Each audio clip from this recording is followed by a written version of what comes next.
बिस्मिल्लाहिर्रहमानिर्रहीम। अस्सलाम वालेकुम दोस्तों, इस वीडियो में हम बात करने जा रहे हैं चाइना और इंडिया के हवाले से। जैसे कि आप सबको पता है कि चाइना ने बहुत सारी मैसिव सी ट्रूप्स डिप्लॉय कर दी गई हैं इंडिया के बॉर्डर के ऊपर, और ये बॉर्डर 3,500 किलोमीटर से भी ज्यादा बनता है। वैसे तो ये सारी ट्रूप्स पिछले साल ही डिप्लॉय की गई थी, लेकिन इंडियंस अपने तौर पर ये समझ रहे थे कि ये यहाँ पर आए सिर्फ 1-2 महीने के लिए, उसके बाद ये यहाँ से उठकर चले जाएंगे और फिर बाद में ये सारी की सारी सिचुएशन हल हो जाएगी। लेकिन जो इंडियन एक्सपेक्टेशन से ज्यादा अपोजिट सी चीज हुई है वो ये हुई है कि वहाँ पर आकर चाइनीज बैठ गए और वहाँ पर जाकर चाइनीज ने बहुत बड़े लेवल पर बेसेस बनाना शुरू कर दिए हैं। यूँ समझ ले जिसे हम मिलिट्री इंस्टॉलेशंस कहते हैं, वो बनाना शुरू कर दिए हैं। उसके बाद अब इंडिया को भी मिरर करना पड़ेगा, उनकी सारी ट्रूप्स को भी वहाँ पर डिप्लॉय करना पड़ेगा और इंडिया को भी एक चाइना के लिए काउंटर रिस्पॉन्स वहाँ पर तैयार करना पड़ेगा, जिसके लिए इंडिया को भी बहुत सारी फोर्सेस वहाँ पर डिप्लॉय करनी पड़ेंगी और उनका रेशो भी बराबर रखना पड़ेगा। जितनी रेशो के हिसाब से चाइनीज ट्रूप्स डिप्लॉयड है, उसी रेशो के हिसाब से इंडिया को भी डिप्लॉय करनी पड़ेगी, वरना इंडिया अपना क्रिटिकल एडवांटेज लूज कर जाएगा। सो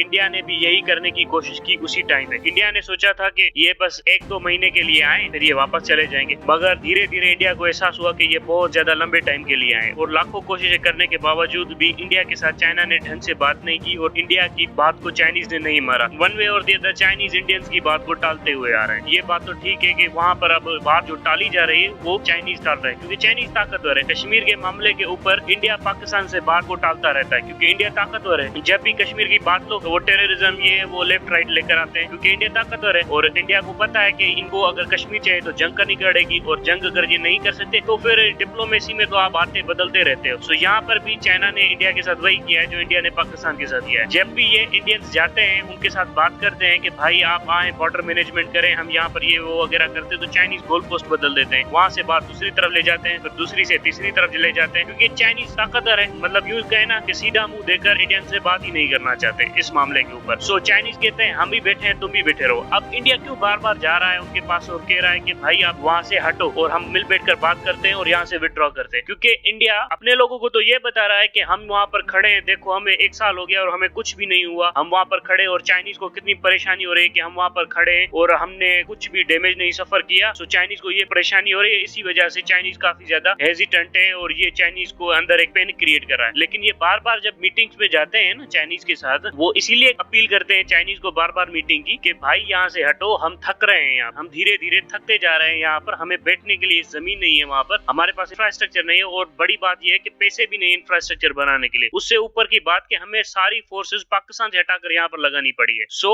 इंडिया के लिए अब 2 LOCs बन गई है। एक तो LOC जो पाकिस्तान के साथ लगी है कश्मीर वाली, अब ये दूसरी LOC जो चाइना के साथ लगती है वो वाली बन गई है। अब यहाँ पर जो चाइना के साथ LOC लगती है वो 3,500 किलोमीटर से भी ज्यादा है, पाकिस्तान वाली तो तकरीबन 800 किलोमीटर से भी कम है, ये 3,500 किलोमीटर से ज्यादा है। अब यहाँ पर ये बैठकर करेंगे क्या? सो इसीलिए ये बार बार पैगाम भेज रहे हैं आए मिल बैठकर बात करते हैं और अपने लोकल पॉपुलेशन को क्या सुनाने की कर रहे हैं कि देखो जी हम तो उनके सामने खड़े होकर बैठ गए, कोई मसला नहीं, हम बैठे रहेंगे। अगर इतना ही मसला नहीं है ना तो सीधा सीधा कहो कि अब चाइना के साथ कोई भी मिलिट्री एंगेजमेंट या टॉक्स नहीं होंगे, अब हम कोई टॉक नहीं करेंगे, जहाँ पर चाइना बैठा है वहाँ पर बैठा रहे, जहाँ पर हम बैठे वहीं पर बैठे रहे। ये नहीं कर रहे, ये बार बार उनको भेज रहे हैं पैगाम कि आए बैठे मिलकर बात करते हैं और इसी तरह से बात करते करते 13 टॉक हो चुकी है और 13 टॉक इस संडे को फेल हो चुकी है। उसके बाद चाइनीज ने एक लंबे अरसे तक के लिए टॉक्स को पोस्टपोन कर दिया है। उसके बाद ये इंडियंस अपनी मिलिट्री डिप्लॉयमेंट कर रहे हैं, देखो जी हम यहाँ पर नई नई तोपें ला रहे हैं, नई नई गन ला रहे हैं। तो कल ही चाइना ने अपनी नई टैंक्स यहाँ पर मोबिलाइज कर दिए और चाइना ने बिल्कुल यही दिखाने की कोशिश की है कि अब हमारे पास टैंक्स भी यहाँ पर ऑपरेशनल टैंक्स है और ये ऐसी टैंक्स है जो स्पेसिफिकली डिजाइन किए गए हैं इसी इन्वायरमेंट के लिए, यानी माउंटेनियस वॉरफेयर के लिए। और मैं यहाँ पर थोड़ा सा नॉलेज पॉइंट बताता चलूँ आपको कि यहाँ पर जो हाई एल्टीट्यूड वॉरफेयर होती है उसमें बुलेट की स्पीड और रेंज डिफरेंट होती है जो नॉर्मल टेक्टिक्स हमें बताए जाते हैं। दूसरी बात कि जो आर्टिलरी की रेंज होती है, आर्टिलरी का शेल जितनी दूर ट्रेवल करता है उससे ज्यादा दूर ट्रेवल करता है। सो वो रेंज वेरिएशंस भी आती है। किसी आर्मी को वहाँ पर जाके वो सारी रेंज वेरिएशंस कैलकुलेट करने के बाद ही वो वहाँ पर एक ऑपरेशनल वॉरफेयर में आ सकती है। सो इंडियंस के पास इस वक्त किसी भी तरह की नॉलेज नहीं है वहाँ की ऑपरेशनल वॉरफेयर के लिए, लेकिन चाइनीज के पास है, क्योंकि चाइनीज तिब्बत में 2 लाख फौजे पहले से ही रख के बैठे हुए थे, तकरीबन 70 से रखे हुए हैं। इंडियन ने वहाँ पर कभी भी नहीं रखी, इंडिया ने तो सारा ध्यान पाकिस्तान के ऊपर लगा रखा था। सो अब यहाँ से ये ट्रूप्स लेकर वहाँ पर बैठ गए। अब आ रही है सर्दियाँ और आपको ये भी बता दूं 7,500 करोड़ रुपए खर्चा था इंडियंस का जब वो सियाचिन में डिप्लॉयड थे। सियाचिन को सिर्फ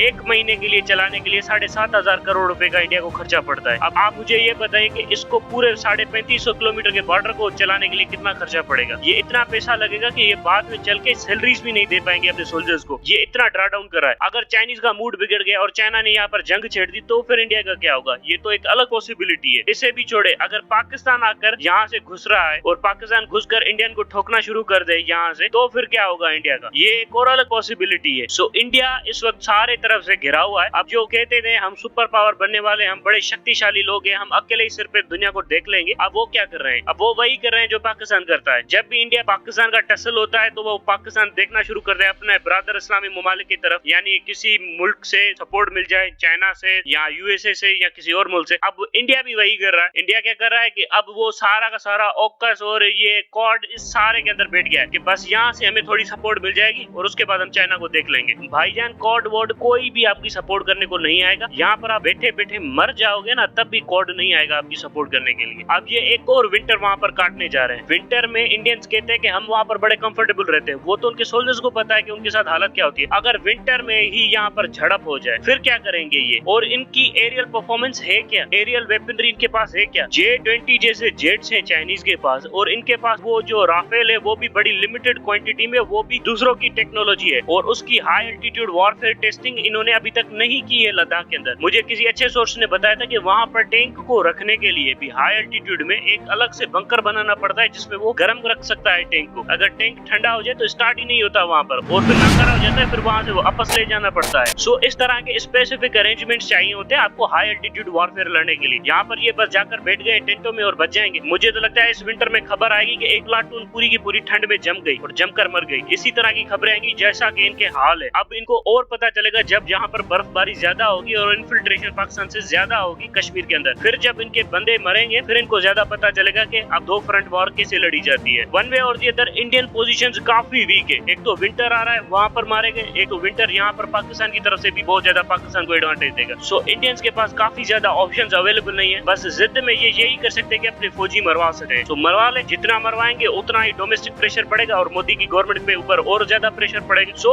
वन वे और दी अदर इंडियंस को झुकना ही पड़ेगा, या पाकिस्तान के पास या चाइना के पास झुकना पड़ेगा। अब देखते हैं कि वो इंडिया कहाँ पर जाकर अपना सर झुकाता है। Thank you very much.